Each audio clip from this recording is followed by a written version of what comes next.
from his mouth, Whis thought to himself, I never wanted to harm him, that's why I refuse to go beyond 30%, even if that choice makes me the prey of his strength. Then came the decisive moment.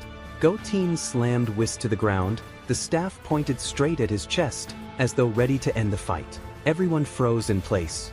And suddenly, Beerus appeared, brought swiftly by the Supreme Kai. Beerus's voice roared like thunder. What madness is this? Whis, defeated. He looked upon the injured Whis, then turned his gaze to Goten, whose face was set in stone, his eyes glowing with the brilliance of perfected Ultra Instinct. Beerus froze for a moment at the horror of what he saw, then his voice trembled as he muttered, This can't be. This child has reached a level that even threatens my position. Everyone turned to Beerus, waiting for his reaction. Goten remained silent. Slowly he turned toward Beerus. His eyes glowed with the light of perfected instinct. Beerus roared like thunder. I knew it was you would betray me. You helped him reach this level behind my back? I will not forgive you, and I will show no mercy to any of you. Even you, Goku, you're to blame. You brought your wicked son into my realm. Goku, struggling to rise, whispered. Beerus, stop. But suddenly Whis shouted for the first time in a firm tone. Stay away from him, Beerus. I warn you. Do not come any closer. Everyone froze. Even Beerus widened his eyes in astonishment. What did you say? You warned me.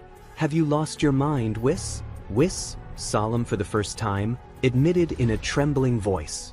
Goten's power has reached approximately 35% of my maximum strength. He is now even superior to Goku in his final forms. Everyone was stunned. Krillin, impossible. 35% of Whis's power. That means he's a monster beyond reason. Gohan Inchuk, my brother, surpassed Dad? Beerus furrowed his brow, rage building within him. You dare say this child threatens me? I am the god of destruction. Whis, in a deep voice, you don't understand.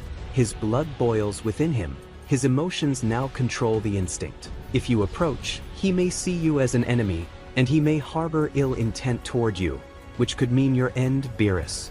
A deadly silence fell. Beerus trembled slightly, an emotion he had not known for millions of years, humiliation and the threat of being looked down upon. He clenched his fist and shouted violently, Impossible! I will not allow my pride to be defeated by a child. Goten's slow steps toward Beerus were like knives piercing his pride. Beerus hesitated. He knew retreat would brand him a coward, and advancing might lead to public humiliation. Cold sweat ran down his brow. He had not felt this since time immemorial. Finally, Beerus shouted at the top of his lungs and charged a devastating destructive energy that filled the sky. Enough of your games, child. He dashed with faster-than-light speed and struck Goten squarely on the brow. But Goten did not move. The blow glanced off as if it had touched emptiness. Silence fell. All the friends were struck dumb with shock. Even Whis could not believe his eyes. In Zeno's palace, the Daishinkan watched the scene with wide eyes. The corruption has occurred. If I intervene now, Zeno will hold me accountable. If I let this escalate, Universe 7 might collapse entirely.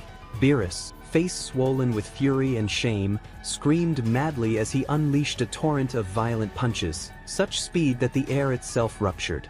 But Goten calmly and gracefully evaded them all, as if he were playing. Goku, this is madness. He's dodging the god of destruction's blows like they're nothing. Vegeta's eyes flared with anger and jealousy. Whis stood ready to intervene, but Beerus's thundering command sliced through the air. No one interfere. If anyone intervenes now, I will not hesitate to destroy this entire universe. I want no pity, Whis. His words were harsh and heavy, filled with long-buried contempt. What Beerus did not know was that he stood on the brink of a genuine danger that would overturn the balance. Suddenly, as if the earth itself sighed, Goten surged and struck Beerus, sending him flying until he crashed into a wall and was buried in dust. Goten stood over him, his eyes blazing with aura. He slowly raised his hand, charged with a concentrated, dark energy, and pointed it at Beerus's face. Then, after a long silence, he finally spoke. You were the first obstacle in my path to achieve my dream. Now I will be the first to cut your life's path short forever.